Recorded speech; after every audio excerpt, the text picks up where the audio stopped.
Dengan sukacita besar, Stad mulai bekerja. Ia memilih Nala sebagai pusat misi dan para pelayannya dibagi di dalam daerah yang hampir sebesar Inggris. 10 suku hidup di daerah ini. Di tahun 1920 sudah ada 40 misionaris di Afrika. Di antara mereka ada juga Norman Grubb, menantunya laki-laki yang kemudian menjadi pengganti Stad. Sedangkan di Inggris, Priscilla istrinya bangun dari tempat tidurnya untuk mendukung pelayanan suaminya, walaupun dokter melarangnya. Alfred Buxton mengatakan dalam suratnya, Priscilla seperti angin berputar-putar. Ia memimpin seluruh pusat misi dan menangani banyak tugas lain. Tuhan membawa ia ke Amerika Serikat, Kanada, Australia, Tasmania, dan Afrika Selatan. Tidak ada orang lain yang bisa mempresentasikan misi seperti dia. Priscilla bisa bercerita pengalaman suaminya di Afrika, dan di bawah kepemimpinannya, ia mendirikan cabang di Amerika Serikat, Australia, Selandia Baru, Kanada, dan Afrika Selatan. Berbulan-bulan, ia melayani di Australia dan Selandia Baru. Dari kota ke kota, ia menantang gereja-gereja memperhatikan suku-suku yang belum pernah tercapai dengan Injil. Di Australia saja, ia mengelilingi sekitar 50.000 kilometer.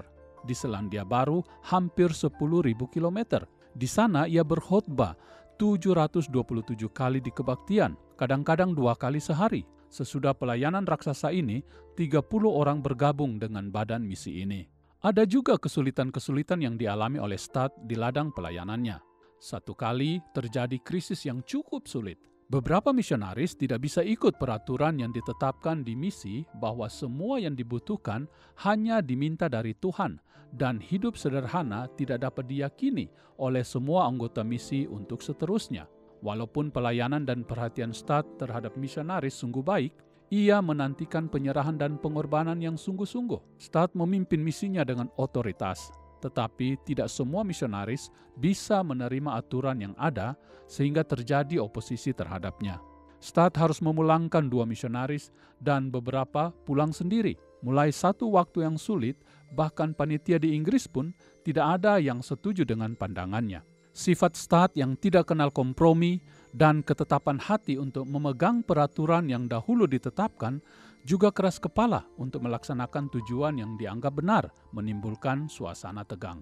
Kesehatannya juga semakin merosot. Banyak kali mengalami demam tinggi, tangan dan kakinya bengkak, nyeri dan juga ada kesulitan paru-paru dan liver. Walaupun banyak kesulitan, di tahun 1925 terjadi satu kebangunan rohani. Stad berhasil mempersatukan para misionaris di bawah kepemimpinannya dan menyemangati mereka dengan satu api rohani yang menyala-nyala. Seluruh pelayanan misi mengalami satu pembaharuan. Banyak orang Afrika menjadi Kristen dan minta dibaptis.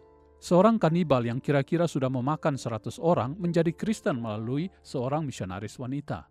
Di banyak desa diadakan kebaktian dengan lebih dari 1.000 orang Kristen lokal hadir.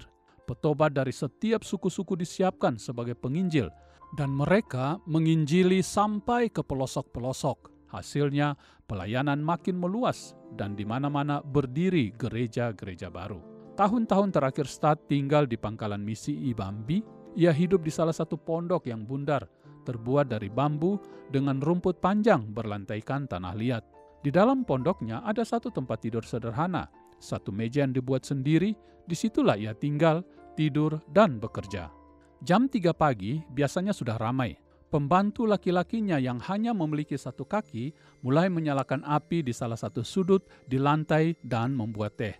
Sesudah misionaris yang tua ini bangun, teh panas disajikan dan pembantunya si kaki satu itu kembali tidur lagi. Di kesunyian seperti inilah Siti Stad mengambil waktu berdiam diri dan membiarkan Tuhan melayaninya. Dan apa yang didapatkan selama waktu sendirian bersama Tuhan pada dini hari itu akan dibagikannya dalam setiap pertemuan ibadah di hari itu.